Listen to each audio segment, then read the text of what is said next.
بے مثال تابناک دور تھا کہ جب ہماری مسندیں اہل علم مرد حضرات سے تو روشن تھی ہی، لیکن قوم کی بہنوں، بیٹیوں، ماؤں نے جو درسگاہوں کو روشن کیا، کتابوں کو لکھا، درسگاہوں میں پڑھایا، اس کی مثال بھی اپنے آپ میں ہمیں اور آپ کو بیدار کرنے کے لیے کافی ہے۔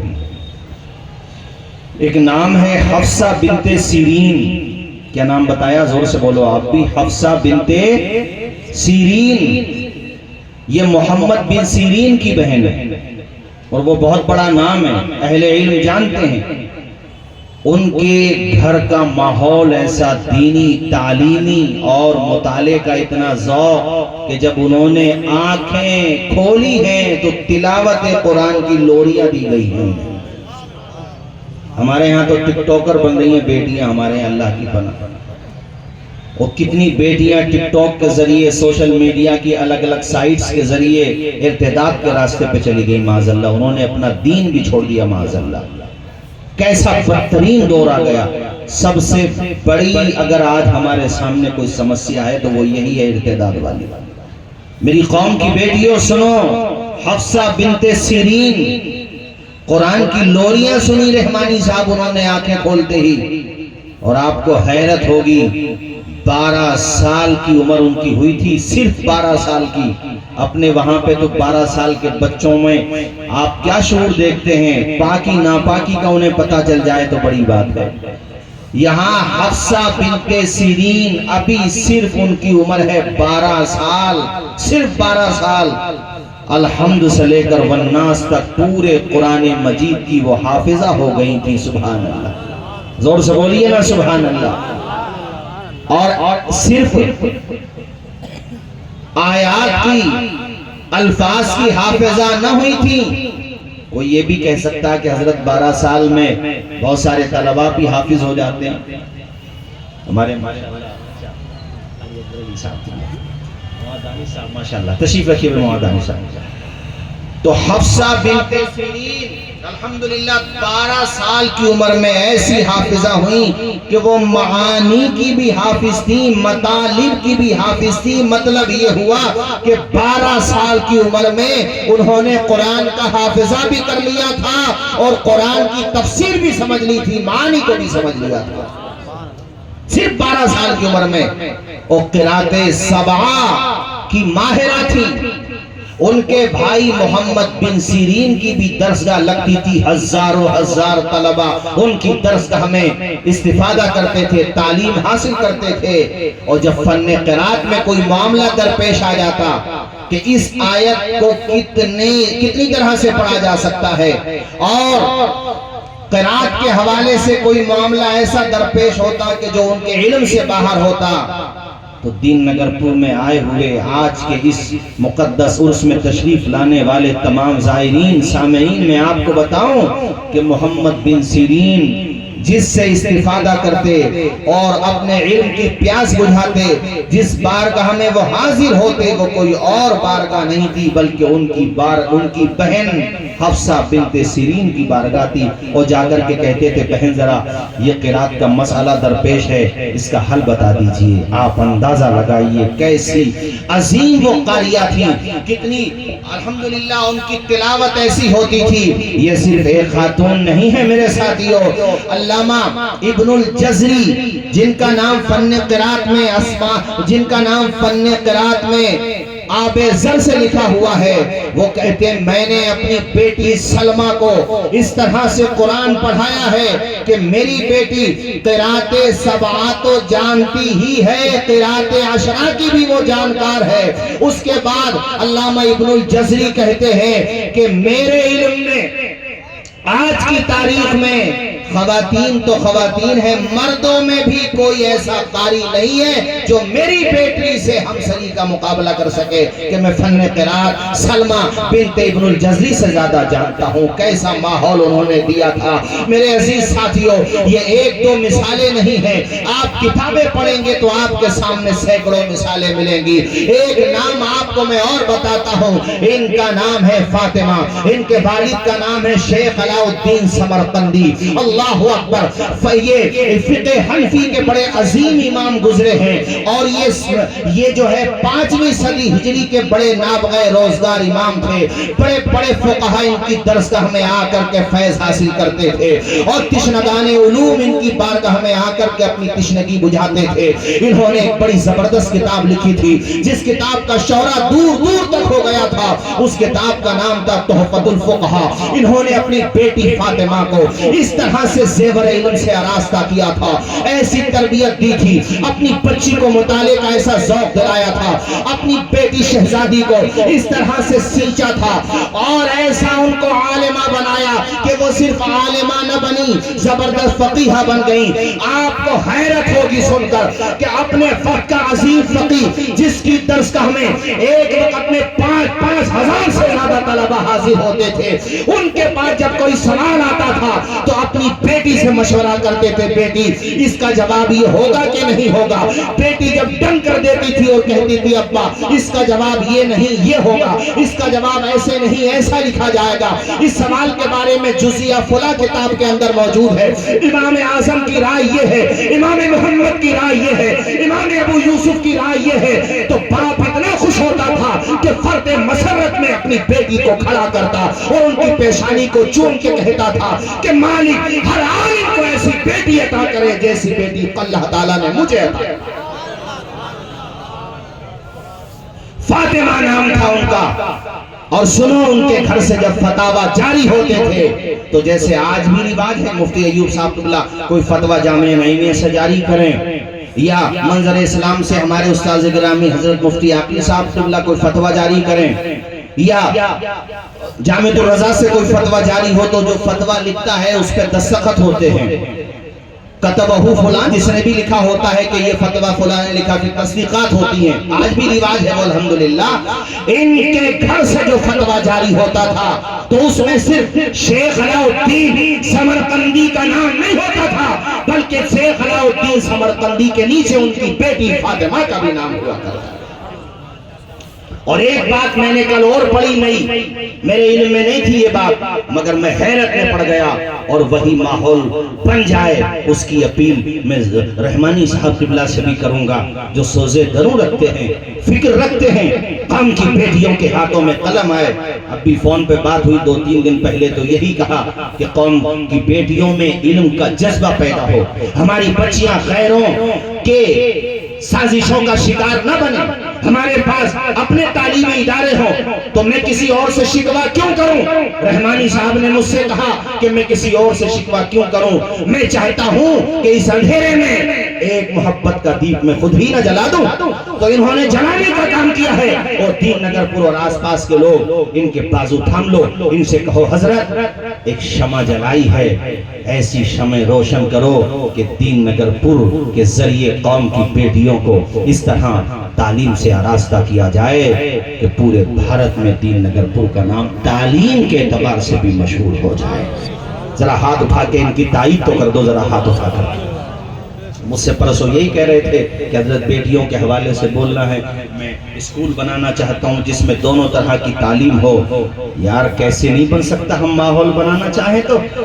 ماوراء النہر میں ایسا دور رہا جو آج کا ازبکستان، تاجکستان یا افغانستان سے سٹا ہوا علاقہ، اس دور کا ماوراء النہر علم کا مدینہ کہلاتا تھا، علم کا شہر. وہاں کے بارے میں لکھا ہوا ہے کہ صرف علاء الدین سمرقندی کے گھر کی یہ حالت نہ تھی. فرماتے ماوراء النہر کے علمی گھرانوں کا عالم یہ تھا کہ ان گھروں سے جو بھی کتاب لکھی جاتی تھی، ان گھروں سے جو بھی فتوہ لکھا جاتا تھا، جہاں باپ کا نام ہوتا تھا وہاں بیٹی کا بھی نام لکھا ہوا ہوتا تھا، جہاں شوہر کا نام ہوتا تھا وہاں اس کی بیوی کا بھی نام لکھا ہوا ہوتا تھا. پورے پورے گھر ایسے بنے ہوئے تھے. کیا وہ ماحول آج نہیں بنایا جا سکتا؟ ایک بات اور سنو بھائی، دین نگر پور میں آئے ہوئے دینی بھائیوں، میرے مطالعے میں بھی یہ بات کل ہی آئی. میں پڑھ رہا تھا تو میرے علم میں نہیں تھی یہ بات. محققین نے کہا ہے کہ 4 ہجری تک مدرسوں کا کانسیپٹ ایسا نہیں تھا جیسے آج رواج ہے. نہیں، ایسا نہیں تھا. گھروں میں علم دیا جاتا تھا، مسجدوں میں درسگاہیں لگتی تھیں، جامعہ مساجد میں لگتی تھیں. جو جامع مساجد ہوتی تھی اس زمانے میں یہ اپنے محلوں کی مسجدوں میں لگتی تھیں. 5ویں صدی ہجری میں باضابطہ مدارس کا نظام چلا جو آج تک زندہ. اللہ تعالیٰ نظر بد سے بچائے، آج بھی زندہ. میں یہاں پہ آپ کی توجہ اس جانب کرانا چاہتا ہوں کہ ہم چاہیں تو ہر گھر کو مدرسہ بنا سکتے ہیں، ہر گھر کو اسکول بنا سکتے ہیں. یہ کہنا چاہ رہا تھا میں.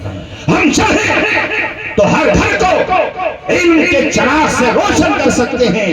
جو بیٹیاں ہماری گھروں میں آئیں وہ یہ نہ سوچیں کہ کسی اسکول میں پڑھانے کی جگہ لگے گی تبھی پڑھائیں گے. نہیں، وہیں پہ پڑھانے بیٹھ جائیں تمہارا گھر اسکول بن جائے گا. جو علماء، حفاظ، قراء، ناظرہ خواہ ہیں، یہ میں نے اشارہ اس طرف دیا کہ خدا نہ خواستہ اگر کوئی افتاد پڑھے ہمارے مدارس پہ تب بھی دین کا کام رکنا نہیں چاہیے، دین کا کام ہوتا رہنا چاہیے. 4 ہجریوں تک اسی طریقے سے، یعنی پہلی صدی ہجری، دوسری، تیسری، چوتھی، یہی طریقہ رہا. مدارس میں بھی مکاتب قائم کیے جائیں تو اس سے بڑا فائدہ ہوگا. ائمہ حضرات کی تھوڑی تنخواہیں بڑھا دی جائیں اور ان کو بھی ذمہ داری دے کے، بلکہ یہ تو ہمیں آج تک یاد ہے کہ ہمارے بچپنے میں بھی مدارس میں مکتب چلا کرتے تھے چھوٹے چھوٹے، وہیں پہ ناظرہ پڑھتے تھے، حفظ ہوتا تھا. تو وہ بھی سلسلہ جاری کیا جانا چاہیے. میرے عزیز دوستو، یہ فاطمہ جن کا میں ذکر کر رہا تھا، شیخ علاء الدین سمرقندی کی شہزادی، سنو تو صحیح میرے بھائیوں، ایسی غضب کی حافظہ تھی. اور ایک بات اور سنو، یہ مردوں کے لیے بھی ہے عورتوں کے لیے بھی. ایک امام سے پوچھا گیا، غالباً امام بخاری سے، کہ حافظہ تیز کرنے کا نسخہ کیا ہے حضرت؟ حضرت نے فرمایا کتابوں کا مطالعہ کرو تمہارا حافظہ خود بخود تیز ہو جائے گا. یعنی مطالعہ کرو، کتابوں کو پڑھو، اس سے تمہارا حافظہ خود بخود تیز ہو جائے گا. تو چونکہ وہ مطالعے میں مصروف رہتی تھی تو اللہ تعالیٰ نے ایسا حافظہ ان کو عطا کیا کہ اپنے والد ماجد شیخ علاء الدین سمرقندی کی لکھی ہوئی کتاب تحفۃ الفقہاء، جو زبانی تو چھوڑو، آدمی اس کو دیکھ کے پڑھ لے سمجھ لے تو بہت بڑی بات ہے. وقت کا فقیہ ہو جائے آج کے زمانے میں تو اس کو سمجھ لیا جائے اور سمجھا دیا جائے تو بہت بڑا فقیہ ہو جائے. وہ سمجھ بھی گئی، سمجھا بھی دیا، اور اتنی مرتبہ انہوں نے اپنے والد ماجد کی کتاب کا مطالعہ کیا کہ وہ پوری کتاب ان کو از اول تا آخر زبانی یاد ہو گئی. ذرا زور سے بولو نا یار سبحان اللہ، اور مچل کے بولو سبحان اللہ.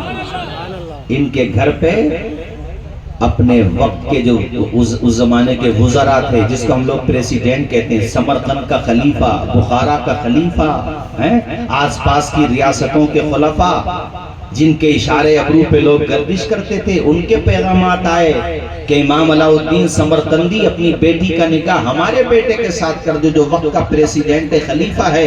کس کی وجہ سے یہ رشتے آئے؟ اونچا بولو، علم کی وجہ سے. زور سے بولو، کس کی وجہ سے؟ تو ہم جہیز دینے کی طرف تو بڑا دھیان دے رہے ہیں، بچیوں کو شکشا دینے کی طرف نہیں دے رہے. میں کہتا ہوں شکشا دو. کسی نے کہا تھا مچھلی نہ دو، مچھلی پکڑنے کا ہنر دو. تو جہیز نہ دو، بیٹی کو علم دو. علم آئے گا تو گھر میں دولت تو خود بخود آ جائے گا. اور دونوں طرح کی دولت آئے گی، دنیا کی دولت بھی آئے گی اور دین کی دولت میں بھی اضافہ ہوگا انشاءاللہ. برکتیں ہوں گی، نسلیں آپ کی آباد ہوگی.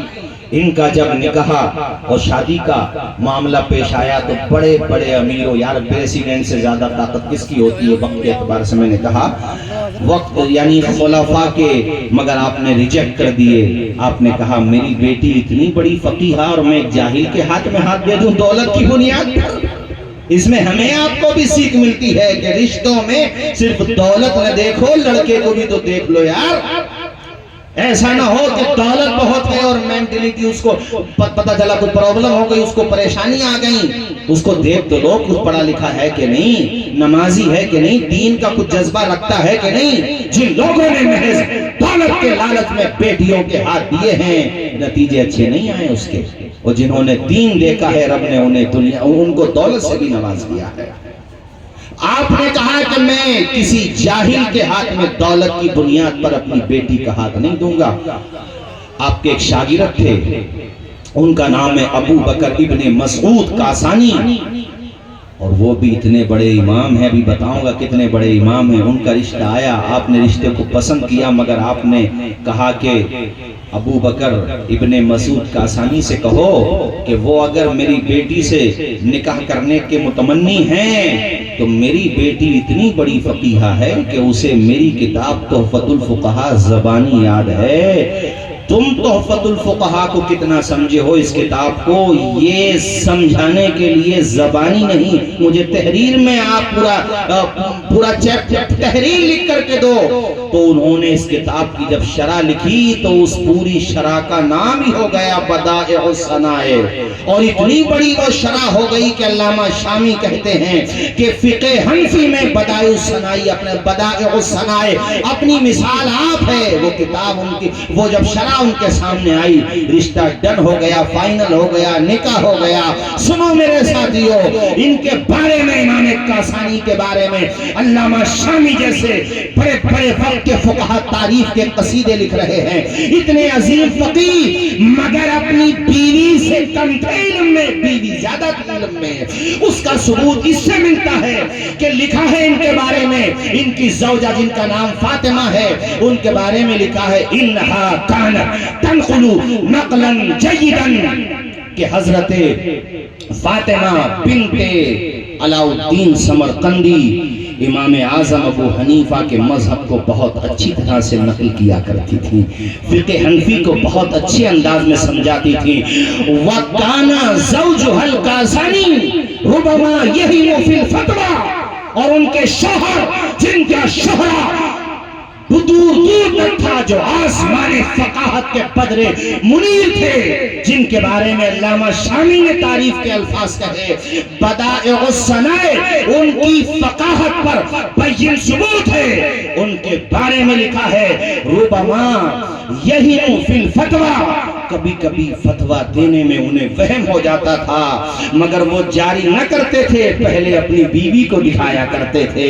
فَتَرُدُّهُ إِلَى الصَّوَابِ، جب بیوی کے پاس لکھا ہوا فتویٰ آتا تو وہ اس کی تصحیح کیا کرتی تھی۔ اس گھر کا ماحول کتنا اچھا ہوگا جس گھر میں شوہر فتویٰ لکھ رہا ہے اور فتوے پہ نظر ثانی اس کی بیوی کرنا۔